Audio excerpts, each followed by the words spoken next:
Olá pessoal, tudo bem? Hoje vamos falar sobre ação penal, ou pelo menos os elementos iniciais de uma ação penal. Então, o que é ação penal? É o direito de se exigir do Estado a prestação da tutela jurisdicional. O que é isso? É o direito de se exigir do Estado, que é quem detém o poder dever de punir e de processar criminalmente, que o Estado diga, que o Estado se manifeste a respeito sobre a ocorrência de um fato criminoso. Para isso, se utiliza de uma ação penal. Ou seja, a ação penal ela inicia com uma denúncia, e essa denúncia parte do representante também do Estado, que é o Ministério Público, e ato contínuo já é instalado, o réu já é citado para oferecer a sua resposta. O juiz pode receber essa denúncia ou não, se ele achar que não tem os elementos, o cabimento necessário, e a partir daí inicia a ação penal. Inicia a instrução, ou seja, vai se instruir esse juiz através de falas, de provas, de narrativas da acusação e da defesa, vai se instruir para que ao final o juiz possa dizer o direito, possa tomar a sua decisão através de uma sentença. Mas quais são as condições da ação? Então vamos começar a falar em condições da ação.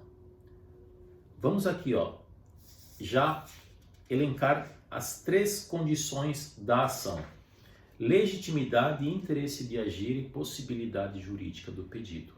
Legitimidade, interesse de agir e possibilidade jurídica do pedido.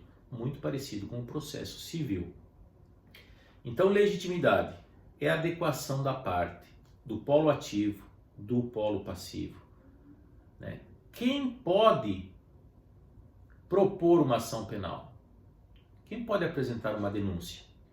Como eu já falei, o Ministério Público, que são as figuras do promotor de justiça no nível estadual, do procurador de justiça no nível federal, que levam o nome alegórico de parquet, que vem do francês parquet. Então, sobremaneira, quem tem legitimidade para oferecer ação penal é o Ministério Público. No entanto, alguns crimes o Ministério Público não pode oferecer essa ação penal sem a representação do ofendido. E quando que o Ministério Público precisa da representação do ofendido para oferecer essa denúncia, nós dizemos que são as ações penais públicas condicionadas a uma representação. Quando o Ministério Público deve oferecer a denúncia, logicamente tendo justa causa, independente da vontade do ofendido, nós dizemos então que são as ações penais públicas incondicionadas. Existem também alguns casos em que o Ministério Público não tem legitimidade para oferecer ação. E aí nós temos como exemplo as ações penais privadas, são aquelas que o próprio ofendido deve constituir advogado e ingressar com uma queixa-crime. Por exemplo, calúnia, injúria e difamação. Agora, a questão é, uma pessoa jurídica possui legitimidade de ação penal? Um CNPJ pode figurar no polo ativo ou no polo passivo de uma ação penal?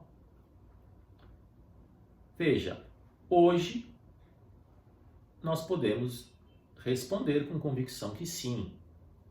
Uma empresa, uma pessoa jurídica pode ser processada em crimes ambientais e a própria pessoa jurídica, o próprio CNPJ, vai receber sanções.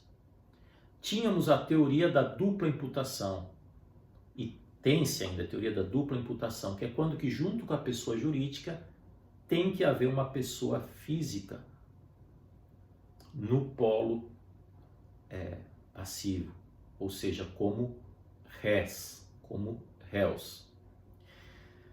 Hoje já se admite, temos admitido a pessoa jurídica, o CNPJ, como polo na ação penal, como legítimo polo na ação penal. Da mesma forma, a pessoa jurídica também pode figurar no polo ativo, ou seja, oferecendo uma queixa-crime. Por exemplo, difamação contra a imagem de uma empresa.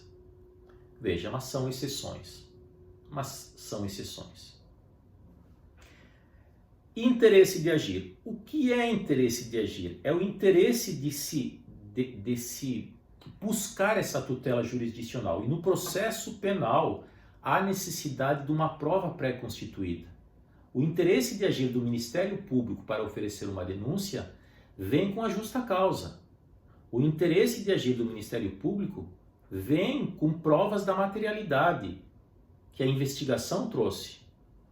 O interesse de agir do Ministério Público vem com indícios suficientes do autor daquele crime que vai ser denunciado, que na maioria das vezes a investigação trouxe através do inquérito policial.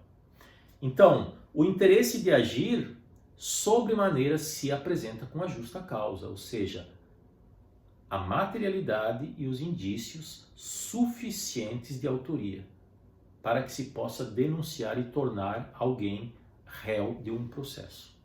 E a possibilidade jurídica do pedido. Bom, para ser possível, esse pedido tem que ser crime ou tem que ser uma contravenção penal, tem que ser um delito. Por exemplo, se alguém tomou muito chá de maracujá e ficou com efeitos semelhantes a uma pessoa que fumou maconha, essa pessoa que tomou chá de maracujá não pode ser considerado um usuário lá do artigo 28 da Lei de Drogas. Né? Por quê? Porque não existe criminalização do maracujá. Então não tem como pedir para criminalizar essa pessoa, tornando ela ré do artigo 28 da Lei de Drogas.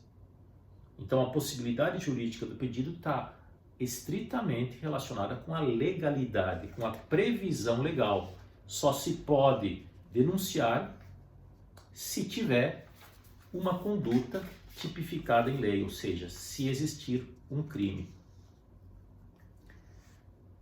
Muito bem.